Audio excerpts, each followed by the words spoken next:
Have you ever wished when you go to the doctor that they would use terms that you could understand? Today I'm going to share with you some terms that on the surface seem to describe some horrible condition.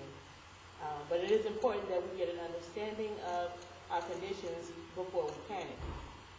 Today I'll tell you about 3 common human conditions that involve the head with the difficult scientific names. First, I'll give you the scientific terms with some symptoms. Second, I will give you the common terms with some causes. Lastly, I will match the scientific terms with the common terms. Here are the scientific names with some symptoms. Sphenopalatine ganglioneuralgia is a type of headache. Findings from a study conducted by Schroeder and released in a 2012 experimental biology report says that the headaches are short-term and they are associated with a dramatic and sudden increase in blood flow through the brain's anterior cerebral artery. Another condition, orthostatic hypotension, is a form of low blood pressure, and it's mild and often lasts only a few seconds to a few minutes after standing. In a 2014 article released by Wedro reports that this low blood pressure is associated with dizziness, fainting, and involves the autonomic nervous system, which regulates changes in the blood pressure and heart rate to allow the body, and this regulates the body and the blood supply to the brain when the body changes position. Another condition known as physopene is a condition of the eye. And in a 2007 British Journal of Pharmacology, Sabertis reports that physopene is a visual sensation evoked by a stimuli other than luminous changes that can be either spontaneous or evoked, meaning the sensations may be an early symptom of a variety of diseases of the retina or of the visual pathways. It may be side effects that's most commonly reported with clinical pharmacology associated with the use of heart rate reducing drugs such as ibuprofen. Now, we've looked at the scientific terms, so let's look at the same condition using more common terms. Here are the common terms with some causes.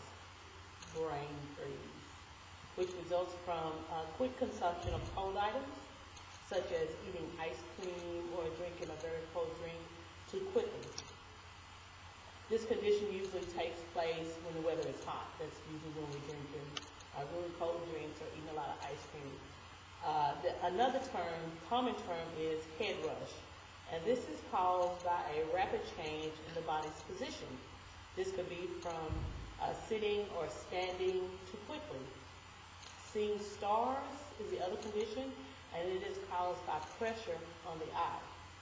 This can be gentle pressure on the eyelids from rubbing your eyes, or it could be an electrical or gentle pressure from electrical or magnetic stimulation of the eye or the visual cortex. Since we've now looked at both the scientific terms and the common terms, let's match them together. So see if y'all could match the common and the scientific. Okay? So, the scientific terms, sphenopalatine, and I can't say it now, ganglioneuralgia is the scientific term for the condition brain freeze, which just means you drank something too cold too quickly and it caused your blood flow to be interrupted. Orthostatic hypertension is a scientific term used to describe what we commonly call a head rush, which means I stood up too quickly or I sat up too quickly and my body didn't make the transform in the blood supply, so I got dizzy. Physopene is a scientific term for what we describe as seeing stars, like when we rub our eye and these little list of things comes up. There's actually a condition in which will go away. Doesn't mean you're going blind or anything like that.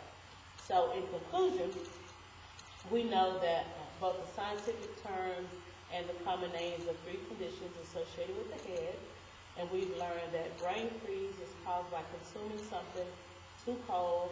We also learned that a head rush is caused by standing or sitting too quickly. The other thing that we've learned is that seeing stars can be the result of rubbing your eyes or medication. So if you ever find yourself not understanding terms that are being used, take the time to look them up before you panic. And if you ever go to the doctor and you don't understand the terms that they're giving you, ask them, are there any common terms that can be used to describe my condition before you panic? So I hope we've learned some things today. I thank you for your time and have a great day.